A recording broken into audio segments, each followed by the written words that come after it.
Honorable Chairman, Honorable Participants. Sayın katılımcılar, Chairman of the Vatan Party, Turkey, I salute Vatan Partisi Genel Başkanı olarak Çin-MENA Orta Doğu Kuzey Afrika İşbirliği 2. Uluslararası Sempozyumu'nun Başkanlık Divanını ve katılımcılarını saygıyla selamlıyorum. Türkiye bugün ABD'nin yeni tipte bir savaşına karşı mücadele etmektedir. Temmuz sonlarından bu yana Türkiye'de 302 ayrı yerde orman yangını kundaklanmıştır. ABD PKK terör örgütleriyle Türkiye'nin en verimli turizm ve tarım bölgelerinde orman yangınlarını kundaklayarak Türkiye ekonomisini ciddi bir yıkıma uğratma peşindedir. Bilindiği gibi Türkiye 2015 yılından bu yana hem iç cephede hem de dış cephede ABD emperyalizminin askeri darbesine ve ABD güdümlü terör örgütlerine karşı silahlı bir savaş vermektedir.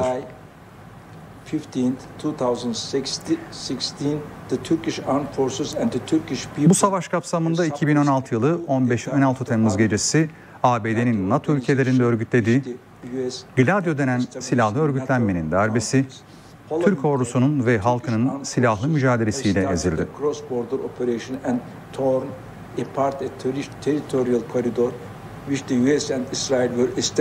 Arkasından Türk ordusu 24 Ağustos 2016'da başlayan sınır ötesi harekatlarla ABD ve İsrail'in Suriye'nin ve Irak'ın kuzeyinde oluşturduğu Doğu Akdeniz açılan koridoru silahla yardı. Ve ABD'nin etnik aşırıcılığı temsil eden PKK, PYD ve YP gibi terör örgütlerine ve yine ABD güdümündeki dinci aşırı örgüt IŞİD'e ve Fethullah terör örgütüne ağır kayıplar verdirdi. 2018 yılı Eylül ayında Türkiye, Irak, İran ve Suriye gibi Batı Asya devletleriyle işbirliği yaparak ABD ve İsrail'in Irak'ın kuzeyinde sözde Kürdistan, aslında 2. İsrail'in bağımsızlığını ilan etme girişimini silahla bozguna uğrattılar. ABD'nin İsrail'i yanına alarak Filistin devleti ve milletine yönelttiği işgal ve saldırı harekatları bütün dünyaca biliniyor. Bunun yanında Kürdistan adı altında 2. İsrail kurma girişimi de yine ABD-İsrail ikilisinin marifetidir.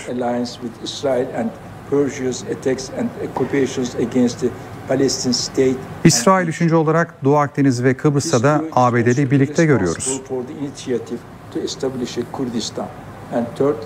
We observe Israeli activity in the Eastern Mediterranean.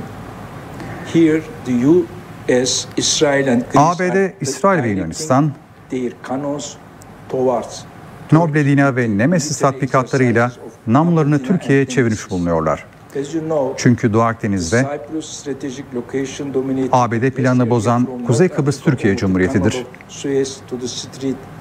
Türk ordusudur ve donanmasıdır.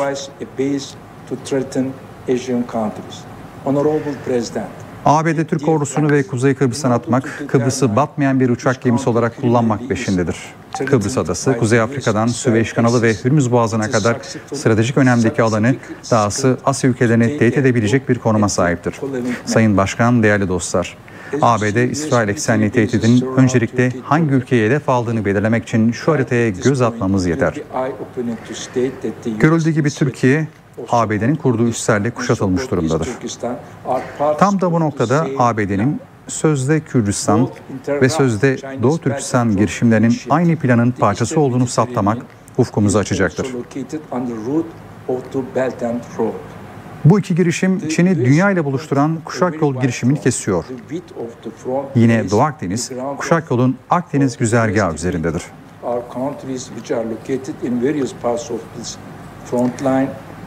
ABD'nin açtığı geniş cephe, ABD'nin ilgisinin zeminini oluşturuyor. Biz bu geniş cephede bulunan ülkeler, insanlık cephesinin her mevzisinde birlikte olmak göreviyle karşı karşıyayız.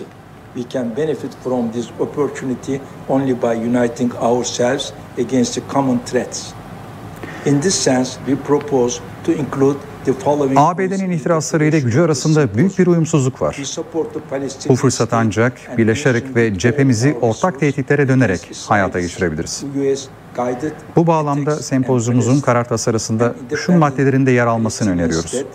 İsrail'in ABD güdümlü saldırılarına karşı bütün olanaklarımızla Filistin devletinin ve halkının yanındayız. Toprakları bütünleşmiş, başkenti Kudüs olan, sınırları Filistin milleti tarafından belirlenecek bağımsız Filistin devleti bölge barışının güvencesi olacaktır.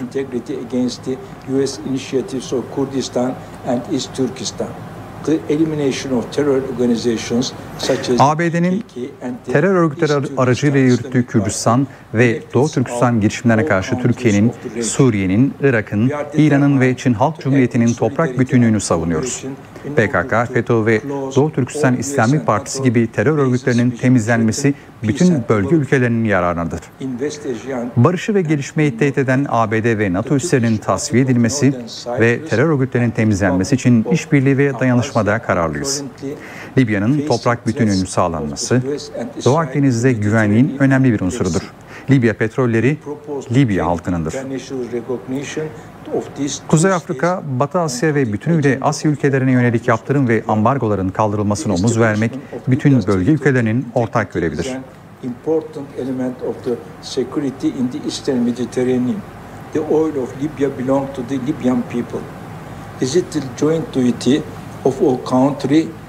Of the region to support North African, West Asian and Asian countries in general in the struggle against sanctions and embargoes. ABD'nin özellikle petrol üreten ülkelere ve bütün dünya ülkelerine karşı haraç sistemi olan dolar saltanatının yıkılması ve ticaretin serbestçe milli paralarla yapılmasına yönelik uygulamaları destekliyoruz.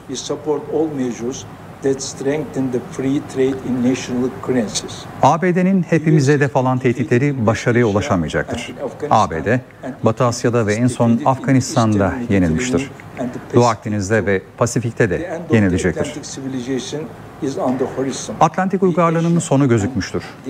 Asya'dan yeni bir uygarlık yükseliyor. Biz Asyalılar ve Afrikalı Güney Amerikalılar, yükselen yeni uygarlığın kurucuları olmak gibi tarihsel bir görev üstlenmiş bulunuyoruz. Yükselen Asya uygarlığı koronavirüs salgınına karşı mücadele tecrübelerinin de gösterdiği üzere devletlerin bağımsızlığı, hümanizm, kamuculuk, elseverlik, kardeşlik, özgürlük ve barışçılık gibi insanlık değerlerini hayata geçirecektir. Türkiye ve Çin'in COVID-19 salgınına karşı dayanışma ve işbirliği, ülkelerimiz arasındaki ilişkilerde yeni bir sayfa açtı. Türkiye batıdan gelen bütün baskılara karşı Çin aşısını tercih etti. Sağlık Bakanlığımız Çin aşısına karşı yürütülen entrikalara itibar etmedi. Hz. Muhammed bir hadisinde bilim Çin'de olsa gidip bulunuz demişti. Bu sempozyumda bilimde, insanlıkta, hoşgörüde ve geniş ufuklulukta buluştuğumuz için mutluyuz. Dayanışma duygularıyla saygılar sunarım.